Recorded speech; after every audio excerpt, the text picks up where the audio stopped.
Hello people of YouTube and welcome back. So yes, I'm going to be doing a pickups video. Who knew? Who knew? Yeah, so this is going to be the second time I've attempted this at least.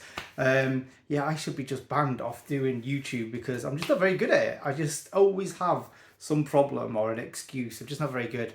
Yeah, so last time, this is a fairly new phone I record my stuff on because I'm not trying to be a TV channel or anything. So I just record just straight off what I have lying around basically. And yeah, I didn't realise that even though I was deleting my videos, it wasn't saving any memory because it holds them in like a bin for a bit just in case you press delete by mistake. And yeah, so did my video, put all my games away, went to go edit it, and yeah, it was not even halfway through what I recorded. So I was gonna just put it up and do like a part one and a part two, but I just thought that was a bit weird. So for when I'm feeling a bit more up for it, I'll do it again because I did record it last week. And yeah, I've been very busy. Work has been killing me off. I've been working nights again. This is my last shift on nights tonight, so I can't wait. Well, until whatever happens again, and I've got to do it again. But yeah, because of that and all the overtime I've been doing, I've treated myself. I thought, do you know what? I'm going to get some things that I've been wanting for a while, some things that I probably didn't want for a while, but I just did anyway. And it basically, most of it is just import games, really. And yeah, I've got a whole import video. I'm going to go and do it in stages. I'm going to do oldest to newest to a couple of games of modern, but they are based on retro games. But I'm not going to do any editing. I think if I did that, it would just make my mind into overdrive, and I'll probably quit YouTube for a couple of months again. Like not quit, but you know, stop making videos because I just get frustrated. For me, I'm more of a viewer. I enjoy watching videos more than creating them, but I also like to sort of, I don't know, join in sometimes and say what crap that I've got. Anyway, stop wittering on and show us what we've got. So first up, we are going to go through the NES. So I always randomly search for NTSC NES because, as I've said before, I don't want to go back into the PAL territories. I pretty much almost did it, and because I'm not getting boxed anymore, I just want to get games that I want to play or at least interest me and keep them American. So I'm not like just going full on splurge because I'll probably just do a big game out and just go for a full set and then get rid of it again. Well, I won't because I've never do that, but you get the idea anyway. Anyway, a lot of these games, a lot of people probably actually know what they are because they were released in PAL territories, but some seller was selling off all his NTSC games, and I was just putting bids in every so often on certain games. I missed out on a few. Some went crazy. Some, to be honest, I think these went a little bit higher than what they would have done normally. There was some games that I actually missed out on because I just forgot to bid that went for pretty much only a little bit more than this, but there were a lot better games, which is a bit of a shame. But anyway, it is what it is. Still good games, I think. Anyway, so we've got Russian Attack. Not Russian, but Russian Attack. Yeah, there's no racism there. Yeah, a Konami classic. It's sort of like a run and gun, except a run and knife. You go around knifing everyone, even though you got like a gun on the front cover there. I don't know why that is. But yeah, I mean, I always find this a really hard game to get into, but I've not played it. I've not played it since I last had my NES collection. I played it a few times because a lot of people raved about it. I didn't enjoy it, but since coming back onto YouTube, watching a lot of people enjoy this. Although I think a lot of people who I see that enjoy it more on the 8-bit micros. But I mean, I don't know. And then the arcade as well. So yeah, I don't know. I'm looking forward to giving this another go. I mean, it's Konami. It's going to be good. Surely it's going to be good. So I don't know what order these are. Like I said, I put them all away and then I'm brought them back down again just now. Right, I'm going to upload it before I put them away this time. Next up, we've got Rescue. The Embassy Missions. Again, one that came out over in the PAL territories. This is the USA one. So yeah, I'm sorry there's no videos. Like I say, it would be cool to show some of the videos for some of these, especially this one, because I really enjoy this game.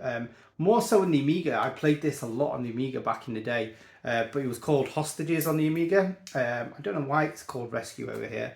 Well, over here on the NES, it's the same name in the PAL territories. But yeah, this is really cool. Jumping over walls, hiding away from like torchlights and stuff like that, trying to rescue the hostages, which is why it's called Hostages. Really cool game. I'm not really into stealth games, but I don't know. I've always been into this game. This is really cool. And if I remember, I mean, I don't know if it's because like I got older, but I found this one a lot harder than the Amiga one. I don't know why. Yeah. Like I say, it's probably an age thing. Everything's harder, isn't it? Getting out of bed's harder. Getting down the stairs is harder. Everything is harder. Well, not everything. There's one thing that probably isn't. Anyway, Dino Ricky. So, I always thought this was a platformer. This didn't come out in PAL territories. It's by Hudson Soft. And I thought it was a platformer. And Stuart Generation Pixel played it. As is one of his first NES games. I can't believe he's not played many NES games. I mean, I grew up on the NES, so I've got so much nostalgia for it. But yeah, anyway, I always remember seeing people in flea markets, car boots, always picking these up in America and stuff. Like pretty much every video someone will pick up a Dino Ricky, or someone will talk about a Dino Ricky. And yeah, it's just one I've never had before. So yeah, I was really interested to get it. Like I said, I always thought it was a platformer, but it's actually sort of like a shooter, probably in the same vein as what is that cowboy one, Gunsmoke. A bit like Gunsmoke, where you're like walking around and shooting, except in a dinosaur setting, caveman dinosaur setting shooter. Very interesting. Yeah, like I can't actually not played it yet. So very interested to play this. I have seen a few videos.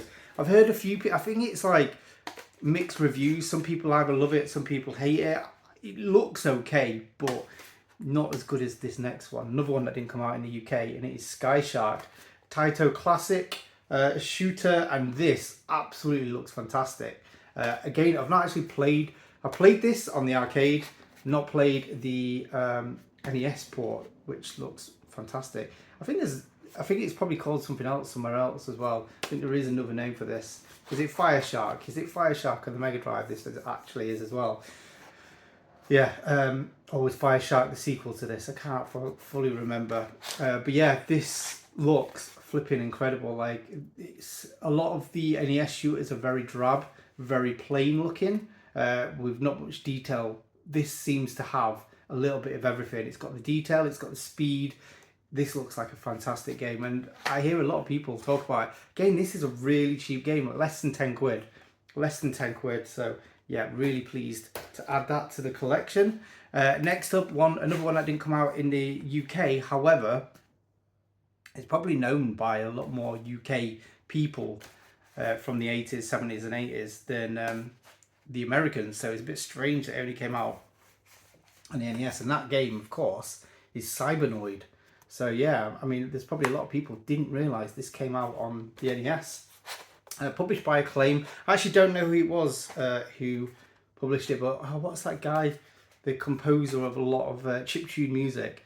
Very famous. Did a really good rendition on like the C64 of this. Doesn't have that charm on the NES, unfortunately. The music isn't quite the same as the 8-bit micros. Again, I played this on the Amiga back in the day. And it does look really interesting. It looks like, it doesn't look different, but, well, it does look different. It's got like that NES look to it, but the game looks like it plays very similar. So I'm really looking forward to playing this again, actually. It was always a middling game. I always thought it was like a budget game, but I didn't realise how much love there was for that game until, again, YouTube tells you a lot, doesn't it? Again, another game for the that came out in the UK. Nemo Dream Master. So this is based on a Disney film. Yeah, one I've not actually watched before. Maybe I might have to watch it before I played it, but I have played this game. This is a game that it's really cool. You turn into like different creatures and you then have different abilities to platform around the game. Really good game. I always remember playing it, really loving it, because it's like very Capcom-y, very good quality platformer, and then it gets really NES hard. Even though this is like definitely a kid's game, it gets fucking hard. Of course it does. It's an NES game. But yeah, really, I've been really wanting to look for it. In fact, I think I found this bundle by searching for this game, and then I saw the other games around it. So yeah, really pleased to have got that back in the collection. Next up, we have got Tiger Heli, another one that came out over the UK. Another one that is dirt cheap. I mean, this is about £5-6 game really. Again, another Taito. Is it? I'm sure it's a Taito game. Yeah, Tiger Heli. Instead of a plane, you're a helicopter, believe it or not. I think Player 2 is a plane, I think, if you use in other iterations of it. Yeah, this spawned quite a few sequels, and all of them equally as hard as each other. This one, I've played a few times on the NES and other versions of it, and yeah, I find the NES one really hard, like almost like a lot harder than the others, just because of probably how like the frame rates and maybe like the speed of the game. Maybe it doesn't quite flow as well as the others, but still for the price it's a really good game to get. And one again I've heard on a lot of channels, but never played it before, and that is Bump and Jump. So this is sort of like a racer. Again, I wish I could show you the videos, but yeah. This is a racer that is very different, a bit like a top-down racer, but you can also jump with your car and jump over the vehicles, jump on the vehicles to attack them. Yeah, very interesting game, and I just love like that box art. Well, it's not box art, is it? But you know, also it's got Pedrotti. There's got this. Is this Pedro's Pavarotti? It was at his Pavarotti phase, was it maybe? Also, yeah, talking about marker pen, I always remember when I first got this game back in the day, I always thought someone had drawn in the lines there. I always thought that. I just thought that was just marker pen, and someone just got bored, because I mean I can remember doing that a lot as a kid, right? Like scribbling in the letters on all my textbooks and stuff like that. Just thought it was that, but yeah, it's just on all of the games. Next up, we've got PC Engine. Oh man, I'm loving collecting PC Engine at the moment. I think this is all from one seller over a few different goes. So the guy that used to have these had a very good, what's it called? Tasting games. I can't remember what this game is called. If you want to know the name of this game, ask me. It's like Jikaru something, Jikaru? I don't know. It's this bald little Cloudmaster sort of looking guy. Funny enough, it's not a shooter. I know what you're thinking. Eddie only gets shooters. No, this isn't a shooter. This is actually a platformer game. It looks very Ghosts and Goblins-y, crossed between Liquid Kids, but a bit like where you're running around in sort of like graveyards and sort of like that kind of a look, mystically sort of like places, but your attack is sort of like a big bubble. Very interesting, yeah. Like I saw this on what's it called, a top 100 PC Engine games, because that's what I really love, looking into sort of like the PC Engine and other Japanese systems that we've all had before, and finding totally new games that we just never heard of before. It's just like collecting all over again, and find like just sort of like stoking the passion. And like sometimes when you've played, I mean, I used to play a lot of games as a kid, play a lot of games now I'm older, and I'm just loving, I mean, I always was more interested in sort of like games like this back in the day, and we just didn't get them. The more like video gamey games, if that makes sense. Something that sends you somewhere that's not what's your environment around you, sort of thing. Something that like would just sort of like get your passions going. Sort of like, what's it called? Yeah, I don't know. Brain's fucked. Like I say, I've been working a lot. But yeah, this is a really cool game. If anyone wants to know what this is called, just ask me the question, and then you can have a look for it. Because honestly, this is well worth tracking down and having a look, if I just remembered what it was called. Yeah, next up, another fantastic game. So yeah, these two games I forgot to mention. These are on the Hue card, so really cool. This one's called Download, not the festival, but the actual shooter. Yeah, we're back on a shooter tip. Of course I am. PC Engine's fantastic for shooters. And this one, oh my goodness, this one has a fair lick to it. This one looks, it's a horizontal shooter. There isn't, to be honest, it's few and far between. There's not that many horizontal shooters. Well, I don't know. Not many good horizontal shooters, I think. Probably more so. Usually the good games are more vertical. But yeah, this one's a fantastic game. Spawned a sequel on the CD, and I think that one's even better. But this, I mean, you'd think this is a PC Engine CD game by looking at it. There's cutscenes in it, and it's pretty good. Pretty good looking. Great power-ups, great visuals. Again, if you're interested, search for this one. Honestly, well worth your time. Next up, PC Engine CD games. So when I got paid, I'd already had a couple of games in a basket that he was waiting to send out. And I was like, fuck it, you know, I got paid, got all my overtime through, and I was feeling like I need to have a big splurge. And I was like, can I buy all the games off you? He had a price of them all. I knocked it down a couple of £100, but it was like, I feel like it was fair. But he was like, he went away to have a think about it. And in the meantime, I sent a message to the group, one of the groups that I'm in, to say, does anyone know the best ways to do like a backdoor on eBay? Because I know it's a bit more, they search out for these terms, don't they, sort of thing. And I don't want to get banned from eBay. So Cine Steve came out to me and gave me a few tips, and he asked where it was, and it turned out it was like literally about half an hour up the road from where Cine Steve was. So I was like, I asked him, if I was to give you the cash, would you mind picking it up and I'll give you a bit extra? And he was like, yeah, that's fine. But unfortunately, the guy wouldn't take me on for speaking outside of eBay, unfortunately, because we could have got a good deal together. I think we'd have both been happy. But yeah, it is what it was, and maybe I'll get the games in the future, because he does have them as buy nows, so it was a little bit higher than what they should be if there was to go. Like, I mean, I've been watching a lot of these games for like about a year, so it's not like they're just being put up and like they're coming off the selling straight away. They're not. They're we could have done a deal. If you're watching, let me know. We'll do a deal. If you recognise any of these games, let's get a deal done.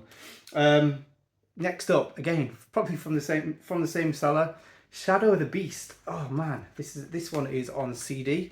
I've actually just had a RGB modded PC Engine. I upgraded it to an RGB. Oh my goodness, it's like night and day. So I don't know why I've not done this sooner, really. If you are going to get a PC Engine, Jesus Christ, get it RGB modded.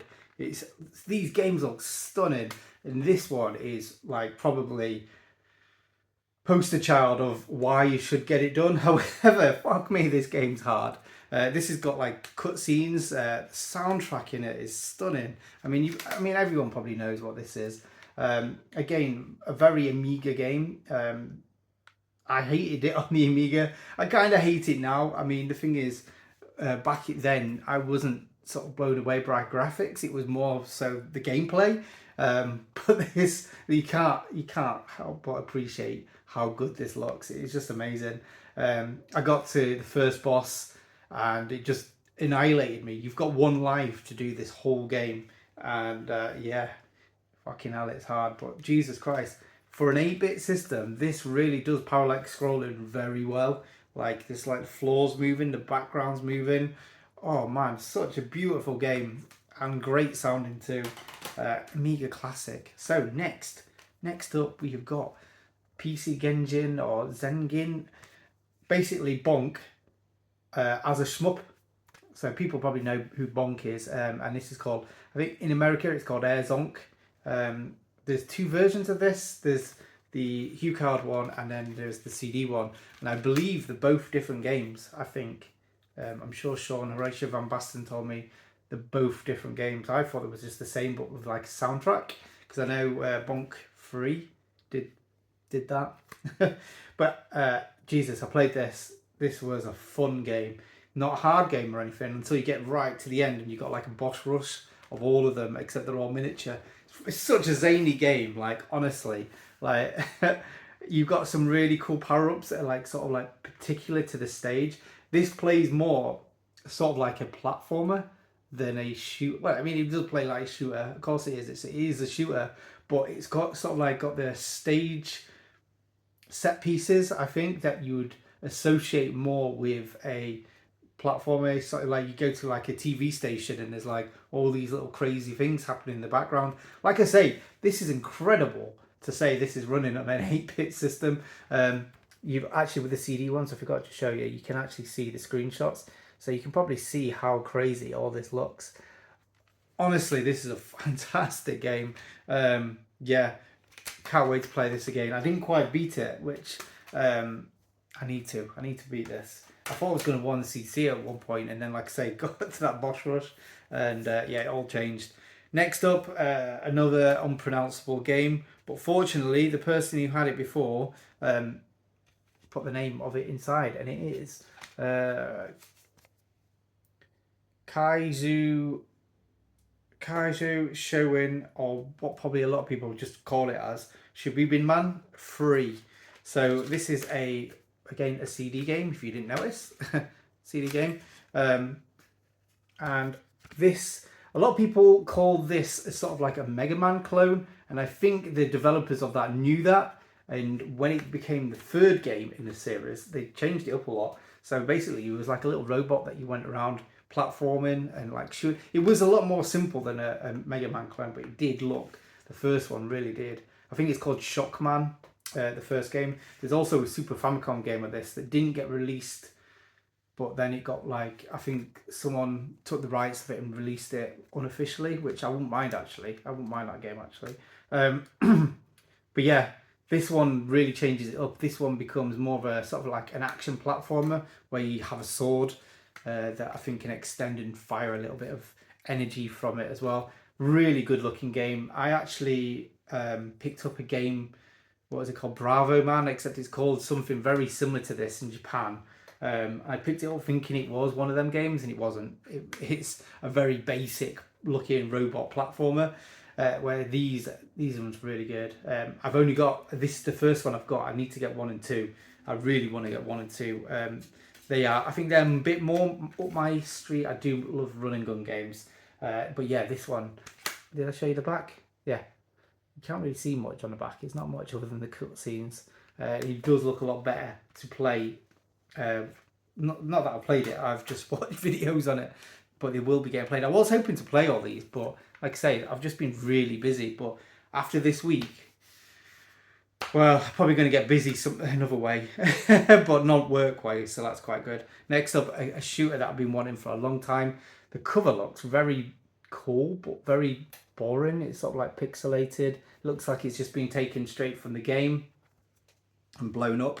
And it's probably going to butcher it. I don't think I've actually heard anyone actually pronounce this, but it's Ryzamba 2. I'm hoping this is back to front what I can see now. I'm hoping it's not going to be when I upload it, so I apologise if it is. But yeah, this is Ryzamba 2. Fantastic game. It's almost sort of like looks a little bit like it should be in the R-Type sort of world. A very post-apocalyptic, like space shooter, very beautiful graphics. He had Ryzamba 3. I really wanted that game because that one actually is a lot better than this game, or at least visually, at least anyway. But I think these both top tier shooters, really good. Again, very shooter heavy. Apologise if you're not into shooters, but like honestly, really cool game.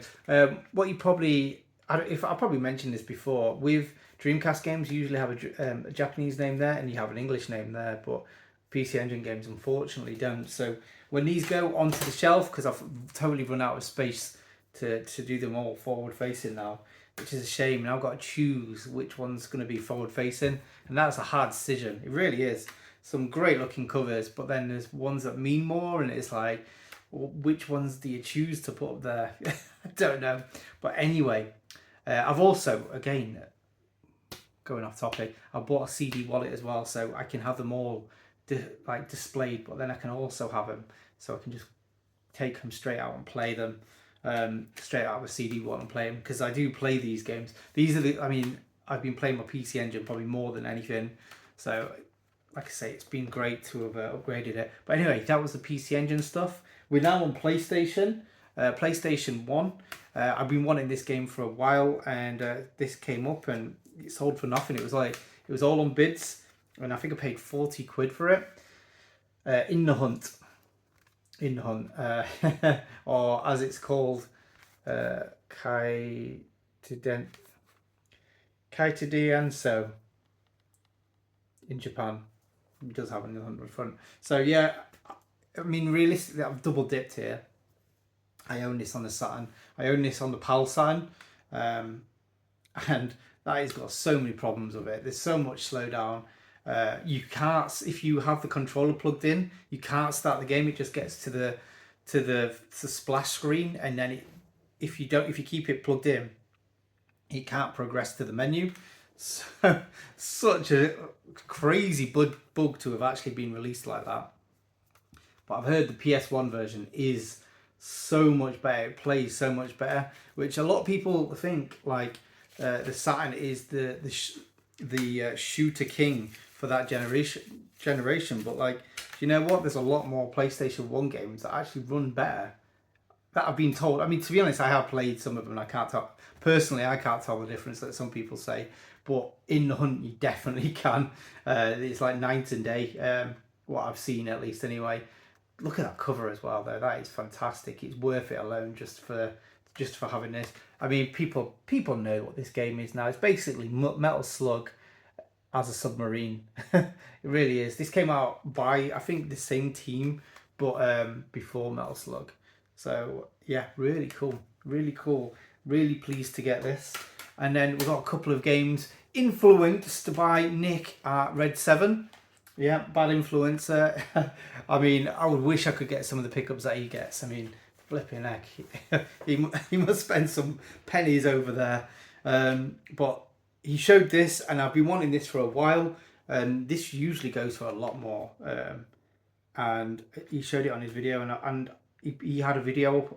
He's a bit more professional than me as well, so go over to watch him because his video is a lot more informative, a lot more better, and he's a really great guy. But anyway, he showed, what the fuck is it called? Gotchaman The Shooting. Gotchaman The Shooting.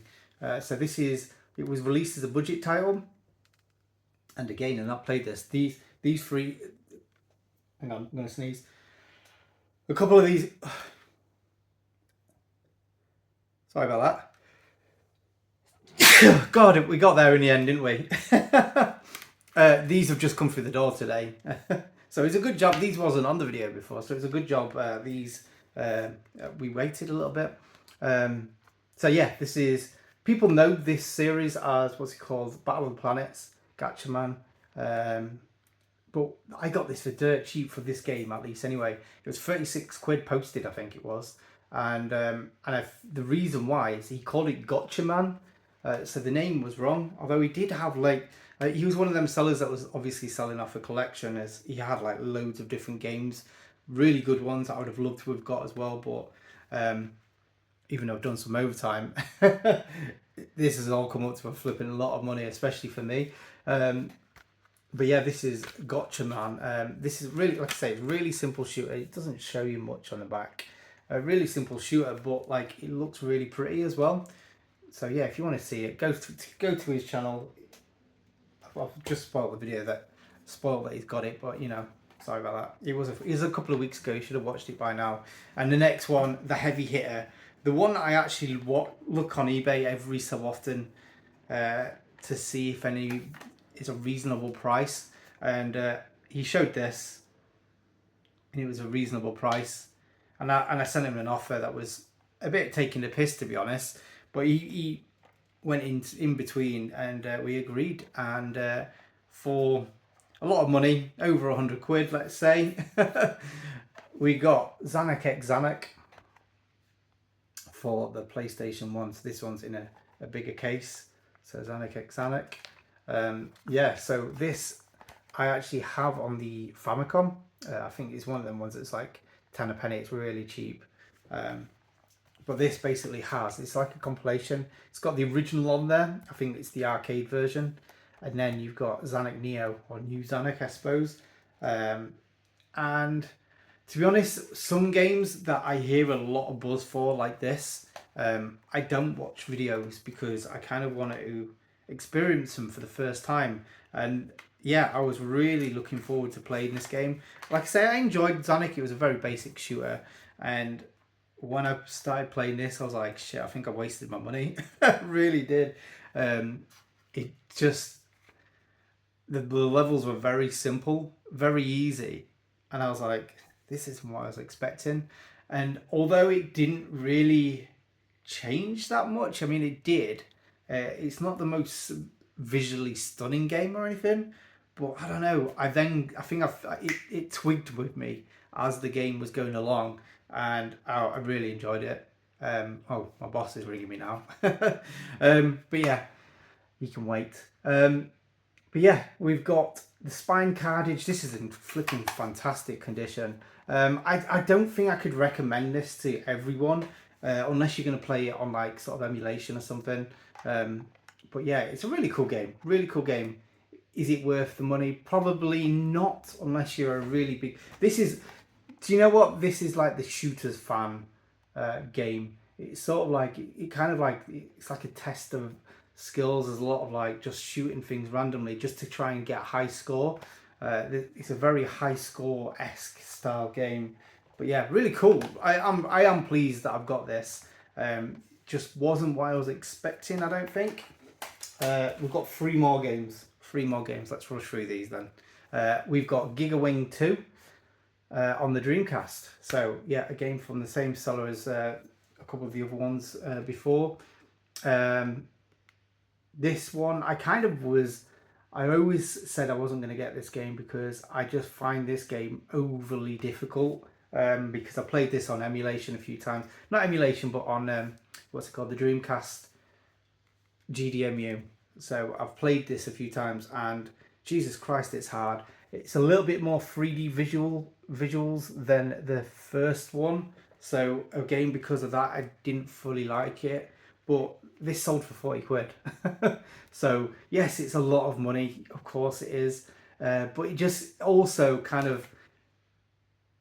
I like to round out collections sort of thing as well. And so this goes with the first one. And for 40 quid, I just find that like that's a bit of a sweet spot. It's a bit more than I would have liked to have paid, but it's a lot less than what it normally goes for. So that is pretty cool. I just noticed it says it's 4 players, 1 to 4 players. I didn't realise that. That's pretty insane. Imagine playing a shooter with 4 players. That's pretty cool. Might have to try that one time. Might make it actually doable. Maybe that's why it's so hard. So yeah, I really enjoy the cover art on this one. I mean, realistically, I've already got this. I've got this on the PlayStation 2 and the Gigawing collection. So this is superfluous. And I will be playing it on the GDMU. This is just going to go for fucking display. What a load of rubbish. What am I doing it for? And then next up, the last two. No, actually, no, it's not the fucking last two, is it? This is the penultimate last two. Right, so let's go through these a bit quicker then. So we've got Mushi Himasami. I mean, this doesn't say anything. On the Xbox 360, I'm back, baby. We're buying Xbox 360 games. Influenced by the fact that I can't figure out how to download games for my hacked Xbox 360. So I'm just gonna buy some that look beautiful like this. So this is one of the games I think I first played this on actual what's it called, the iPad. This game at least anyway.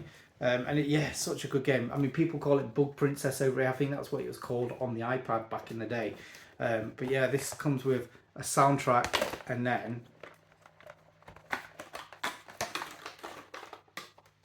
just the game. So yeah, really cool. The soundtrack's sealed. I mean, it's hardly been used. Such a stunning game. This is a little bit more basic compared to some of the cave shooters. I say basic. It's not basic. It's a little bit more simple, a little more easier to play, I find, than the other ones. It's just a very visually stunning game. In fact, actually, got no visuals on the back. And since I'm not doing videos, let's see what is...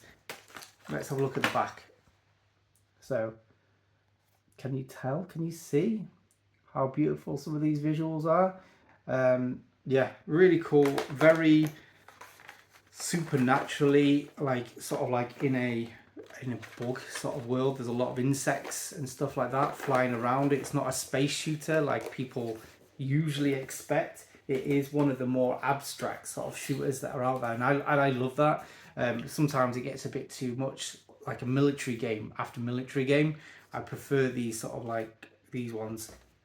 And next up, one I've actually had before, and it's now back in my collection, and it is Mushi Himasami Futari. So this is the sequel to that first one. And this game is what got me to sort of pull the trigger on these, because these have been in my basket for a while. And I was actually playing this game at Arcade Club. Fantastic game, such a cool game. So that one comes with an art card, another sealed soundtrack, and then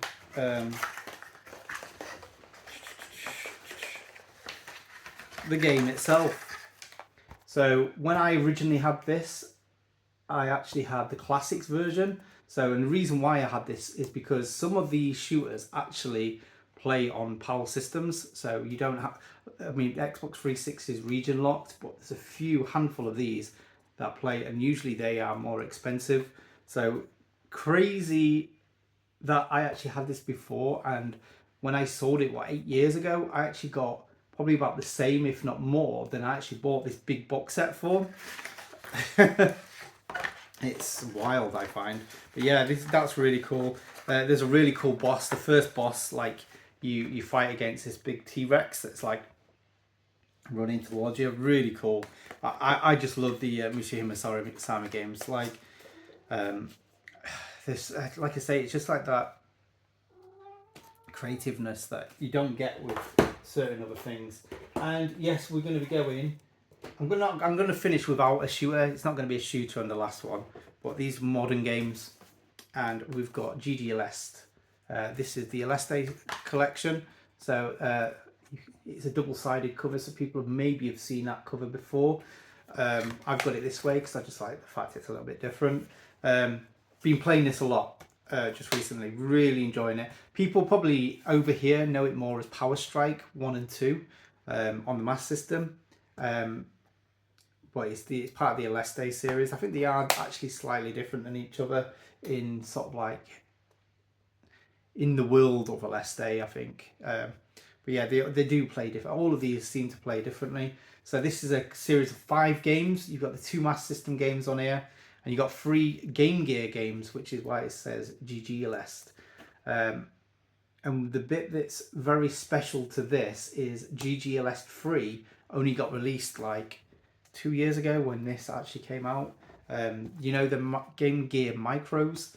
Well, that was how it was first released. That's pretty cool. And the fact that game plays on a Game Gear, I believe it plays on actual hardware, which is just incredible. Honestly, like it is so.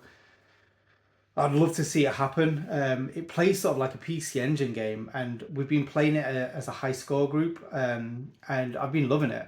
I'm at the bottom, bottom of the table, but that doesn't stop me enjoying it any less. I've just been dipping in it sometimes after work or just before I go to work. Just have a quick one blast, see if I can get any further. And I was getting stuck at this one bit where it's like a railroad like level, and I just kept getting beaten by the boss, and I didn't know why. And what it was is they was firing something at me, and every time I tried shooting them bullets, it would do a wave over me and kill me. So I figured that out now.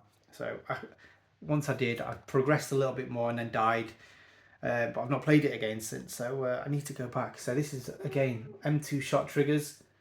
These have really been doing some good stuff, porting over a lot of these older games. The only problem I have for this game is it's not the full Aleste series. It doesn't have Super Aleste, it doesn't have Musha, doesn't have Mega, is it Mega Aleste? The one on the Mega CD. which is a shame. I mean, I own them. Well, actually, I don't have Musha, but that's the only one I don't have. I don't have Power Strike, and I don't have the 2 Game Gear ones. But honestly, this whole collection was worth it just for GGLS Day 3, because that's the only way that you'll be able to get that. The rest you can emulate, which is fine. But honestly, GGLS Day 3 is worth the ticket price for this alone. And this is going up in price as well. So definitely get it. And Fidget, if you can let me have this, we're going to be on the last one. And it is... What is it?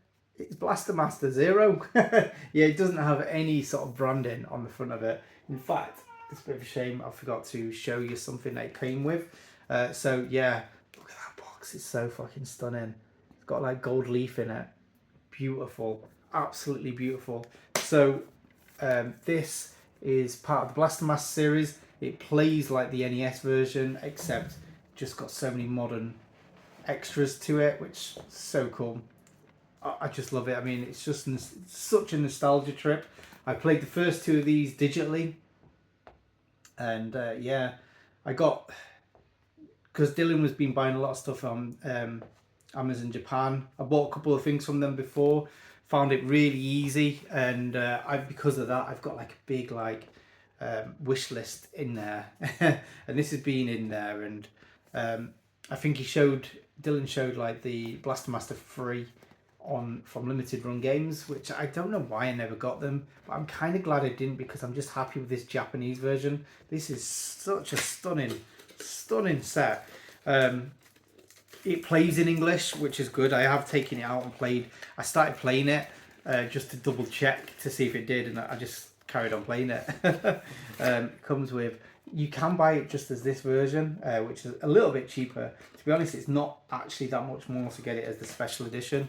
So yeah, like I say, it's been opened, been played. We've got this beautiful art book. So what I forgot to show you, just sorry, where is it? Can't find it. The little vehicle that you actually is your character that you jump out of, that little buggy. It actually came with this like set that you can score it out and then turn it into a papercraft vehicle, which no chance I'll be able to do, but that is such a little cool addition. And then you've got a soundtrack, which I actually thought was an anime of some kind, because it's in a DVD case, but this is actually a soundtrack of the music. And honestly, when I first put this game on, I had goosebumps. Like, it's such a nostalgia trip. I loved it. I absolutely loved it. And I'm not going to butcher this by putting it back. I'll do that in a second. But yeah, right, honestly, this is one of my favourite, game after game, so many good games in that, I find. I mean, I bought these for me. I know I made a joke that I only buy these because of you guys, but no, these are all for me. And I've played a couple of them, which I don't normally do, but that's because I wanted to play them so much. So yeah, anyway, thanks for watching, and I'll probably see you on the next one. Who knows? Anyway, in a bit. Bye.